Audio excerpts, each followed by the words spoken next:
pendulum because apparently pendulum has been object of great fascination in the first problem set. So we'll do it over and over and over again until you sang it right. And then I'll tell you how Dr. Strogatz got his PhD, which is by writing a simple formula about fireflies. So here is a quintessential problem, which will turn out to have a limit, which is a non-uniform pendulum. So this is a thing where you have a pendulum which is, hanging someplace, but it's stuck in molasses. Now, if I have a pen that's hanging and sticking in molasses, it'll slowly go to equilibrium and stop. Then what you do is you have a guy with a handle turning the whole thing around, so I have motion. I want to do mixing or something. That's called torque. I'm applying a constant force. And now we have several things going on whose balance will describe various possible physical regimes. But important things are, there is a pendulum, it's hanging from its hinge. It's stiff pendulum, so the only thing that changes with time is its angle with respect to vertical. It has a length and it has a mass. These are things that will define its frequency were it not for friction. And gravity, normally the opposing force to the motion will be gravity. And gravity points one way, so sine theta shows up because it's only component that moves the pendulum. That's important, the one that along the direction of along its length doesn't do anything because we assume it's infinite to stiff pendulum. So what does Newton say? Well, Newton says acceleration. So it's mass time acceleration. Now it's angular. So it's length times angle. Angle is just theta is just pure number. Twice differentiated twice because acceleration. So that's acceleration term. That's intrinsic to any pendulum. Now this pendulum is in molasses. So we have friction. And there's some, number that has to have a right scale, which is, you can see what it has to be basically. And friction, the most naive assumption is always that it's linearly proportional to velocity. It's often good enough. Then there is a force that decides what normal pendulum would be without friction, and that's gravity.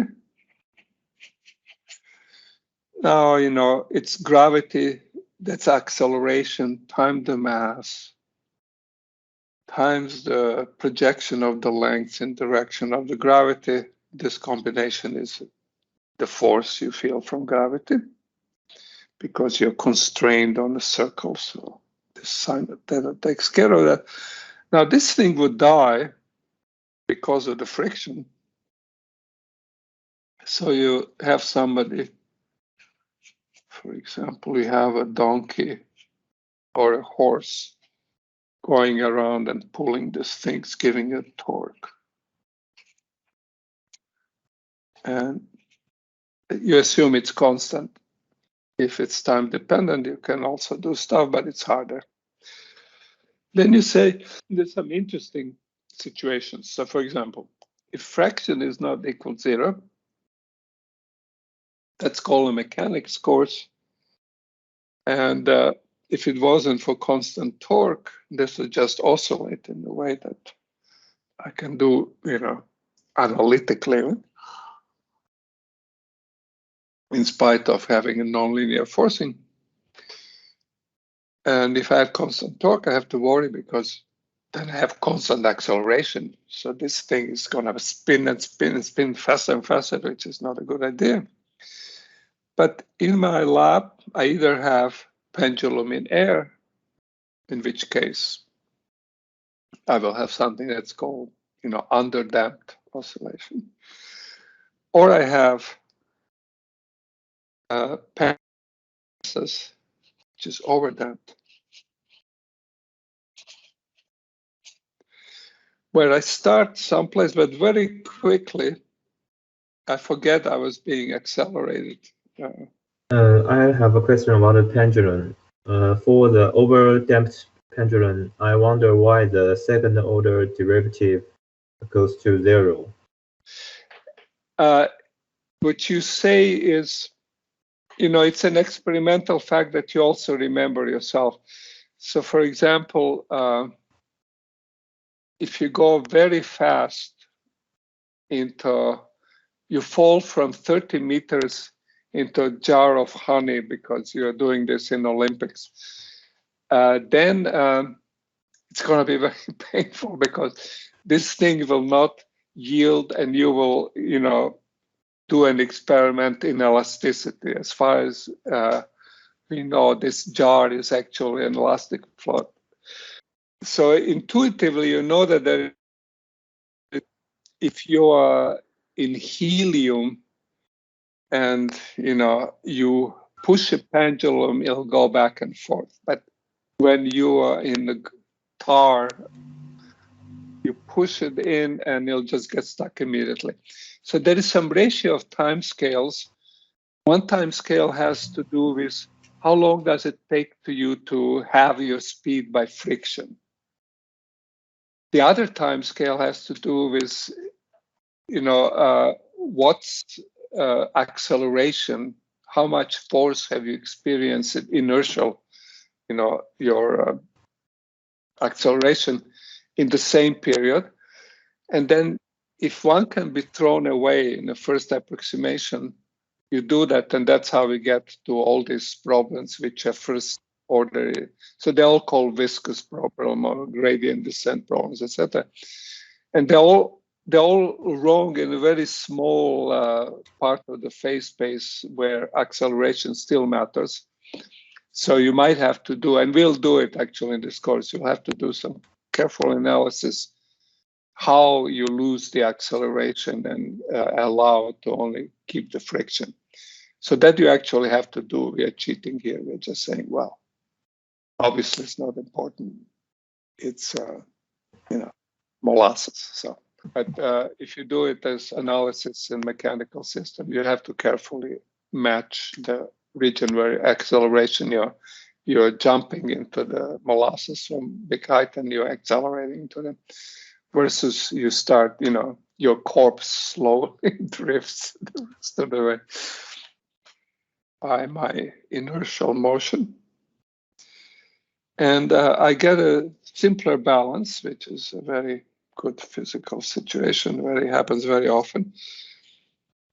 I have a term which burns energy, so energy out. Typically, molasses get warmer and, noticeable, so maybe not.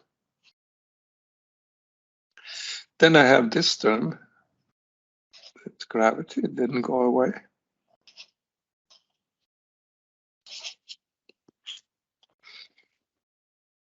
And then I have my energy in.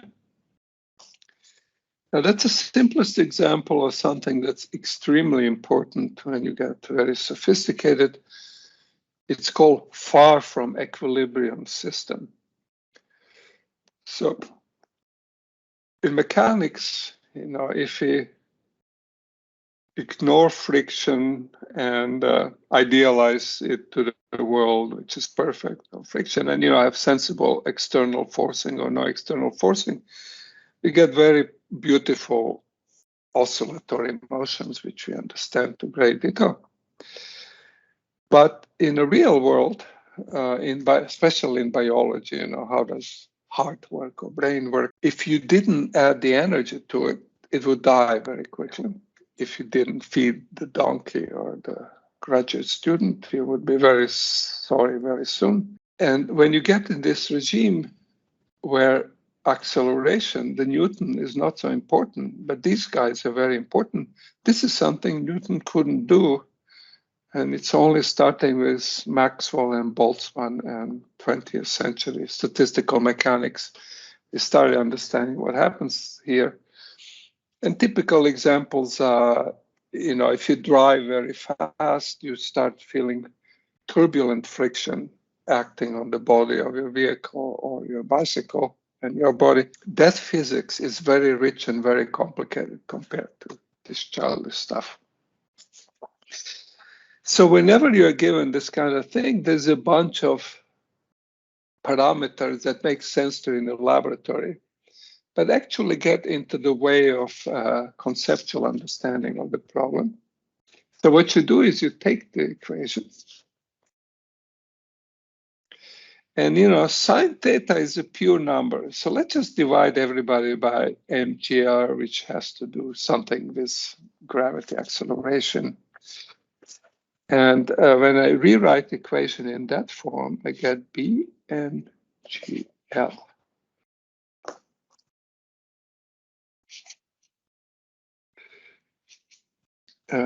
I'll show you the equation in a second again. So.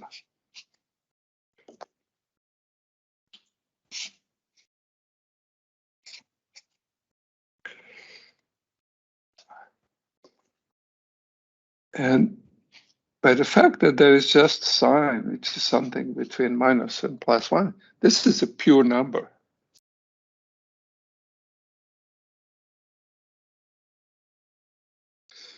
So I've taken this ugly equation, divided it. Well, I got rid of one bit of ugliness, divided it. Now it's got lots of numbers in it. B, M, G, L, at least 4 things, all of them mean something.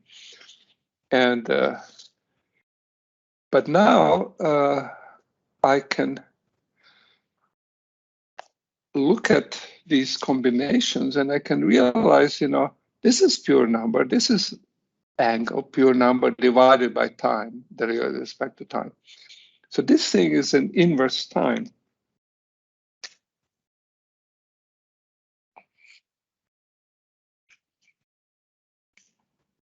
Dimensional.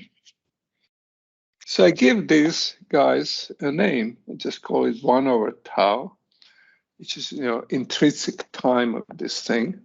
d theta dt has a unit of inverse time, right? Yeah.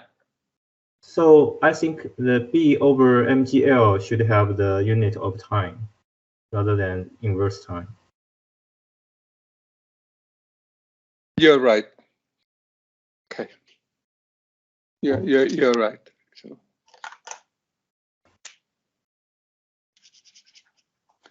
if this has units of time, multiplying velocity by it will give me dimensionless number. Okay, thank you. So the way I wrote it, it's this is time. Yeah. Now this is force versus force. I'm balancing torque.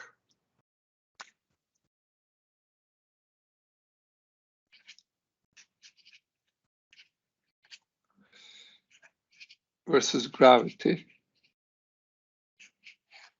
So, let's give it a little Greek name. So let's call this guy gamma. I inherit just my sine theta. And then if I measure everything in these units, this is just time derivative in the new units. So instead of making a dot, I'll make a little thing here where this is, changing of the angle, but now written in the new rescaled units.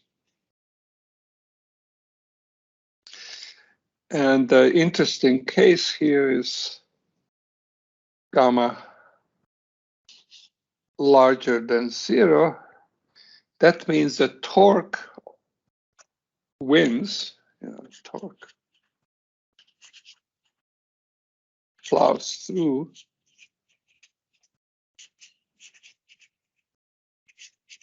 And you have this machine where turning it, and you can turn it in the finite, and you have to push at some point, and it moves faster than the other one because it's non-uniform. It has to do with sign. But the big deal about all this is there is only one parameter. So we started with zoo of these guys, but there is only one. So then there are two cute things worked out in Strogatz, which I'll do one. And that's fireflies. So fireflies are very cute, and they actually fly in my back garden. I've gone through firefly season already. And there are, cute little things. Male, females, has to do with sex and death, and I don't have time to go into this. And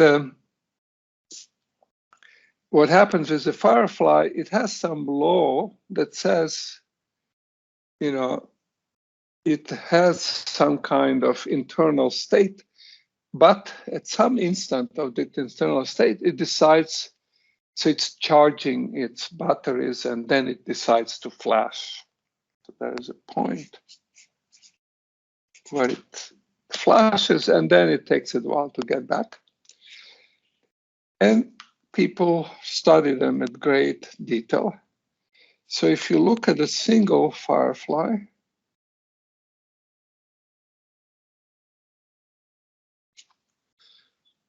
it has some motion, but let's say in a good approximation, it is just that a single firefly has a constant angular velocity. And now suppose that you are messing with it, so you're sending it signals. So, males and females flash. So you do experiments, people really do this, in which you apply a periodic stimulus.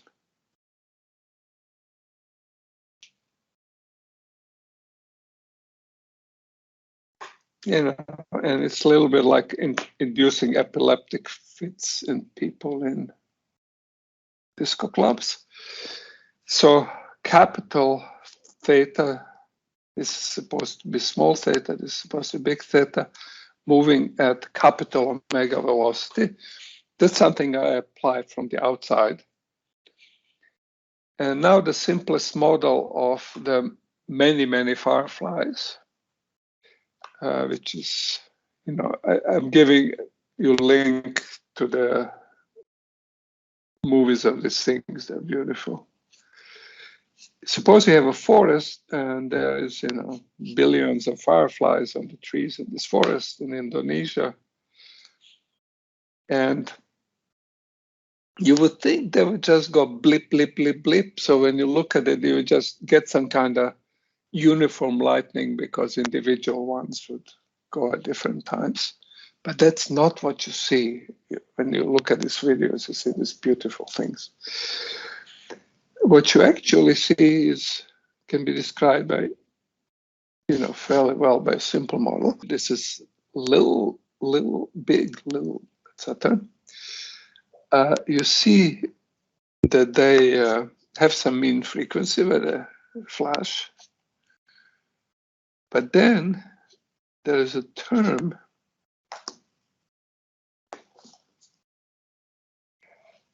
that tries to get them to flash together. So there is a term which, if they are all in synchrony, doing it together, then it doesn't contribute. But if they get disorganized, so your flashing is different than the mean flash in the forest, you get a thing which can be measured in dynamics of a single firefly. And basically what single firefly is trying to do is, it would go at its own pace, but because of all these other guys, it tries to sync together with them. And this thing is called resetting parameter.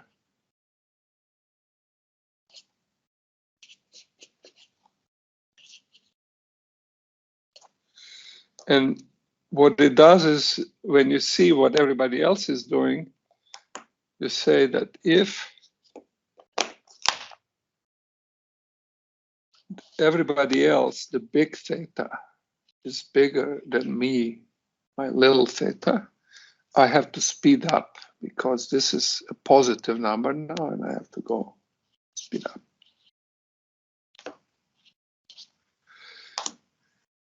And if everybody is less than me, I have to slow down.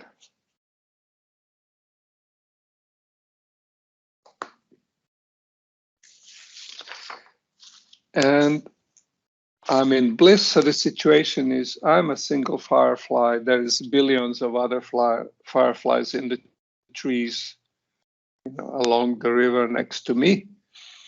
I have my own drummer, but there is a big drummer giving the beat to everybody. And this kind of theory is very typical in physics. It's called mean field theory. Even though everybody is a firefly, you assume that all the other fireflies, I can average them into one mean amount of flashing and see how that affects me. So I ignore details of other fireflies. And I'm interested in entrainment, which is I would like to follow everybody's beats. I would like to be at a frequency close to the frequency of the forest, maybe slightly different, but close. So I would like to minimize the phase, or at least keep it in check. Now I have my equations that say if I subtract the two equations, this one and that one, I get a difference of the external and internal beat and my own nonlinearity, which only depended on the difference between the two. Non-dimensionless.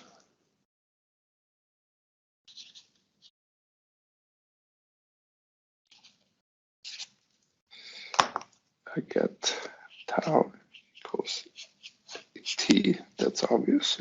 Gotta get rid of this guy. When I divide everybody by a, I get omega minus little omega divided by my thing, pure parameter, and I get the same form as always, just with slightly different letters.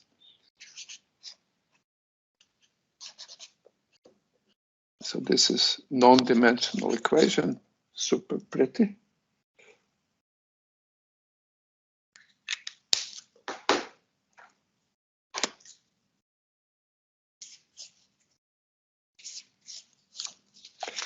And then everything is easy. We do our qualitative thing. So we will have entrainment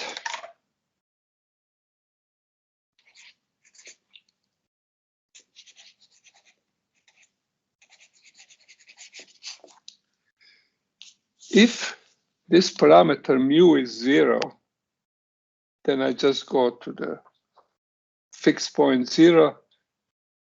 0 in the difference of phases means phases are the same. So I have a curve that looks like that.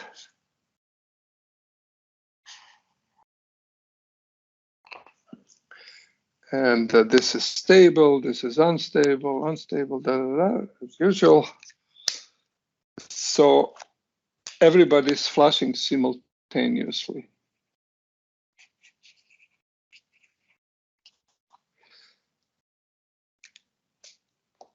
Then, if I'm still in this regime, but I'm slightly mu is non-zero, then the curve looks like that.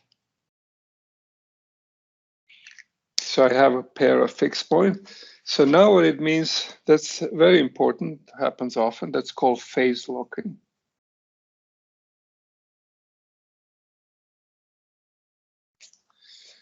So theta and of everybody and my own little theta, this differ by a constant number when I go to fixed point here. They're phase locked, but I'm not in unison.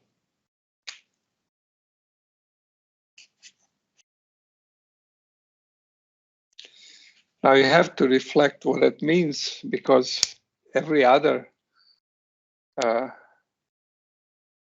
Firefly uses the same equation. So how are they going to do this? I will leave it to you. You can write a book about it. It's called In Sync. It's a popular book written by Strogatz, basically about himself and how he wrote his thesis. But physicists or mathematicians are always like that. They cannot write about anybody else. And it's kind of physically looks wrong, right? Because it says that the big guy flashes first, and then your laggard you flash afterwards. So it has the right sign, etc. But then when mu is too big, you get into this situation that there is no entrainment. That's called phase drift.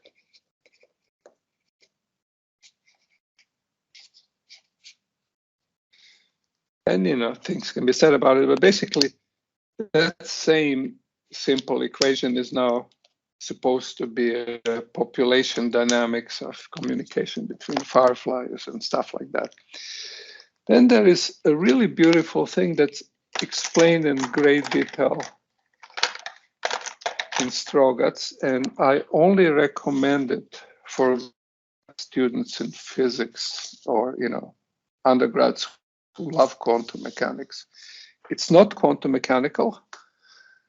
It was cooked up by a 20-year-old bright graduate student. A few years later, he got a Nobel Prize for this idea. And it's a very subtle quantum mechanics that even affects my own PhD thesis, because my own PhD thesis had to do with accurate measurements of fine structure constant, the coupling between plus and minus charges. And this Josephson junction is a very simple device used every place. For example, when people study your brain activity, etc. And it can be reduced in its essence to one of these non-uniform oscillator. And not only that, but the one that we're just studying here.